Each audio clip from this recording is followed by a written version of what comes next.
अलंकार व अलंकार के भेद।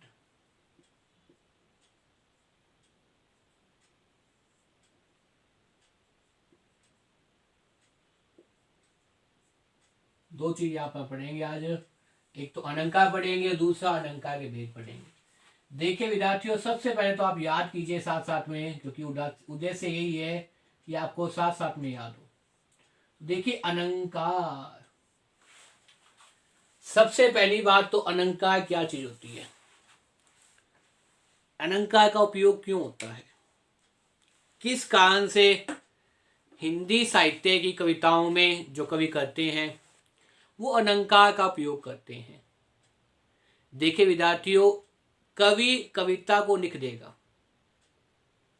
कविता लिखने के बाद में आप उस कविता को क्यों पढ़ेंगे, आप उस कविता का क्यों अध्ययन करेंगे, आप उस कविता में क्यों रुचि लेंगे, ये चीज जागृत करने के लिए, ये चीज बताने के लिए, ये चीज पाठ को समझाने के लिए कवि किस विधा का उपयोग करता है, अलंकार का उपयोग करता है।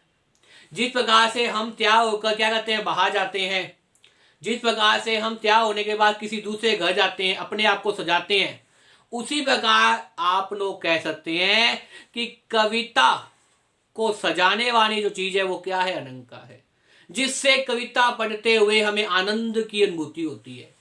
अलंकारों का उपयोग कवि करता है, आवश्यक नहीं कहे उसकी ऊपर है, कहे तो अच्छी बात है, नहीं कहे तो उसकी बात है, लेकिन अलंकारों का प्रयोग अगर वो करता है तो इससे कविता क्या है, रुचिकर बन जाती है, सज जाती है, कविता हमें पढ़ने में आनंदित करती है, हमें आनंद की अनुभूति होती है विद्यार्थियों।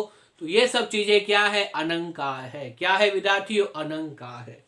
अब जहां तक बात करें विद्यार्थी आपके सामने अलंकार की, देखिए अलंकार जो शब्द है वो आपके सामने दो शब्दों से मिलकर बना है। कितने शब्दों से मिलकर विद्यार्थियों, याद कर लीजिए, दो शब्दों से मिलकर बना है।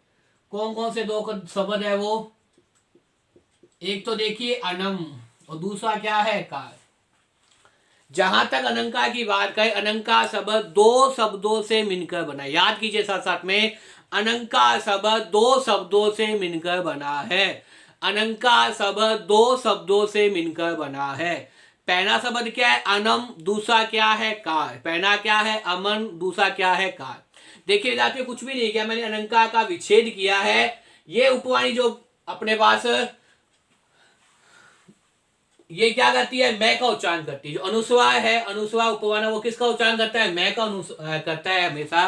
अनम पनस्कार क्या है भाई, अलंकार शब्द दो शब्दों से मिलकर बना है। देखिए विद्यार्थियों, साथ साथ में याद कीजिए, क्योंकि एक ही उद्देश्य है, आपको याद होना चाहिए, जिससे पेपर में प्रश्न गलत न हो।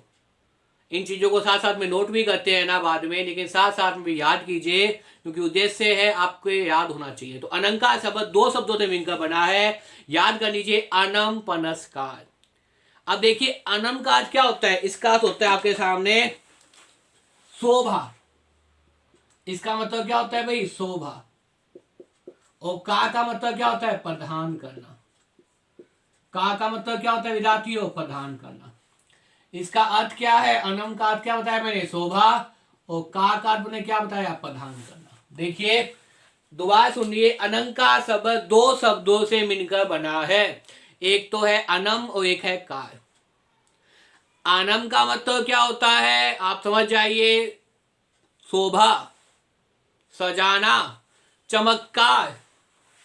इसको दूसरे शब्दों में आप क्या कर सकते हैं, चमत्कार। शोभा कह दीजिए या कह दीजिए चमत्कार। का मतलब क्या हो जाएगा, प्रदान करना। का मतलब क्या हो जाएगा विद्यार्थियों, प्रदान करना। का मतलब क्या हो जाएगा, प्रदान करना। देखिए अनम का मतलब मैंने बताया, अनम का मतलब क्या होता है, अर्थ या चमत्कार। का मतलब क्या है, प्रदान करना। तो कविता में, कविता कह दीजिए काव्य में, काव्य में जो तत्व कविता को सजाने का काम करते हैं, जो तत्व कविता में चमत्कार पूर्ण करने का काम करते हैं, वे ही क्या कहते हैं, अलंकार कहलाते हैं। जो शब्द, देखिए विद्यार्थियों, परिभाषा क्या हो जाएगी अलंकार की, अलंकार की परिभाषा की बात करें जहां तक, इसके बाद में क्या, अलंकार की परिभाषा याद कर लीजिए साथ साथ में। अलंकार की परिभाषा क्या है, परिभाषा, जो शब्द काव्य में जो शब्द काव्य में, काव्य का मतलब यहाँ पे किससे लूंगा मैं, कविता से लूंगा विद्यार्थियों। काव्य का यहाँ पे अर्थ क्या है, कविता से है। जो शब्द काव्य में चमत्कार को उत्पन्न कर दे, जो शब्द काव्य में चमत्कार को उत्पन्न कर दे, जो शब्द काव्य में चमत्कार को उत्पन्न कर दे, जो शब्द काव्य में चमत्कार को उत्पन्न कर दे, वे शब्द अलंकार कहलाते हैं,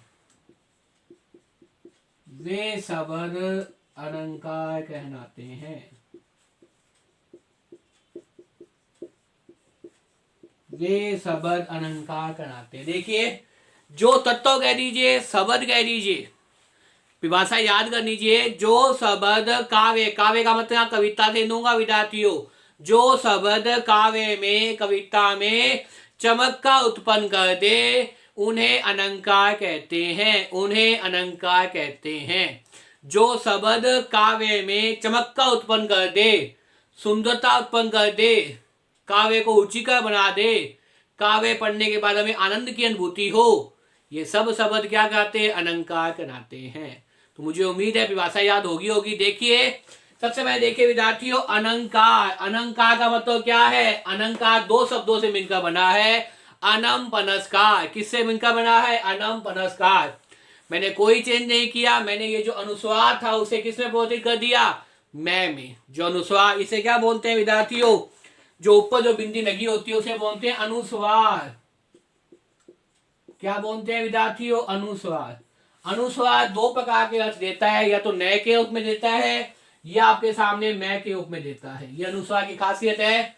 तो अगर नए के रूप में है तो अलग बात होता है, संबंध तो नए के रूप में है, यहाँ मैं के रूप में है। तो मैंने क्या कर दिया, अनुस्वार को लिख दिया। क्या लिख दिया, अनम पनस्मे कार। क्या लिख दिया विद्यार्थियों, अनम पनस्मे कार। अनम का मतलब क्या होता है, शोभा प्रदान करना, चमत्कार उत्पन्न करना। और का मतलब क्या है, प्रदान करना। का मतलब क्या है, प्रदान करना। अब विभाषा देखिए विद्यार्थियों, अनम का मतलब क्या है, चमत्कार या शोभा उत्पन्न करना। का मतलब क्या है, अनम का मतलब है शोभा या चमत्कार। अनम का मतलब क्या है, शोभा या चमत्कार। का मतलब क्या है, प्रदान करना, उत्पन्न करना। प्रदान करना बोल दीजिए या बोल दीजिए उत्पन्न करना। प्रदान करना या बोल दीजिए आप उत्पन्न करना, एक ही बात है। देखिए, जो शब्द, विभाषा देखिए, जो शब्द काव्य में, काव्य का मतलब कविता में, यहाँ कविता से लूंगा। काव्य में वैसे तो गद्य भी आता है, पद्य भी आता है, चंपू काव्य भी आता है। ये काव्य की डेफिनेशन है। काव्य में तीन प्रकार के आते हैं, गद्य काव्य, पद्य काव्य और चंपू काव्य। तो यहाँ मैं कविता से लूंगा, पद्य भाग से लूंगा विद्यार्थियों। तो जो शब्द काव्य में, जो शब्द काव्य में, कविता में चमत्कार उत्पन्न कर दे, जो शब्द काव्य में चमत्कार उत्पन्न कर दे, वे शब्द अलंकार कहलाते हैं। जो शब्द काव्य में चमत्कार उत्पन्न कर दे, वे शब्द अलंकार कहलाते हैं। जो शब्द काव्य में चमत्कार उत्पन्न कर दे, वे शब्द अलंकार कहलाते हैं। मुझे उम्मीद है विद्यार्थियों, इस वीडियो को देखने के बाद में आपको अलंकार की भाषा समझ में आ गई होगी। इससे अगली जो वीडियो लेके आऊंगा उसमें अलंकार के भेद बताऊंगा विद्यार्थियों का मेरे द्वारा बनाई वीडियो आपको पसंद आए तो इसे खूब शेयर कीजिए, लाइक कीजिए, कमेंट कीजिए विद्यार्थियों। और चैनल पे अगर आप नए हैं तो सब्सक्राइब कर लीजिए। एक महत्वपूर्ण बात यह है विद्यार्थियों कि यूट्यूब पे जो मैं वीडियो अपलोड करता हूँ उसमें किसी प्रकार कोई चार्ज नहीं है।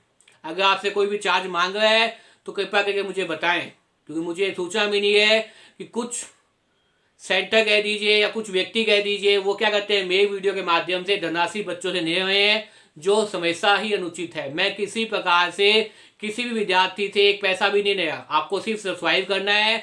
आपको पता है सब्सक्राइब करने में भी आपके कोई चार्ज नहीं लगते, कोई भी शुल्क नहीं लगता है इस चीज में। अगर कोई आपसे पैसा ले रहा है मेरी वीडियो के बनने, तो आप मुझे कॉन्टैक्ट नंबर बताइए, व्हाट्सअप कीजिए या मुझे कॉमेंट बॉक्स में लिखिए।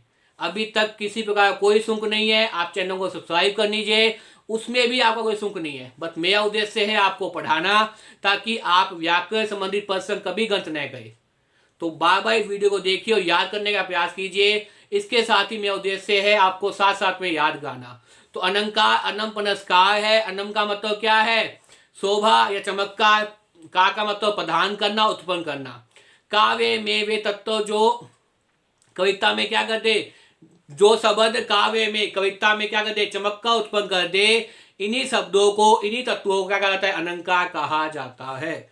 मुझे उम्मीद है अलंकार की भाषा को याद होगी। अगली वीडियो के अलंकार के भेद देखिए। अगर चैनल पर नए हैं तो सब्सक्राइब कर लीजिए, शेयर कीजिए वीडियो को, खूब मन लगाकर पढ़िए विद्यार्थियों। धन्यवाद।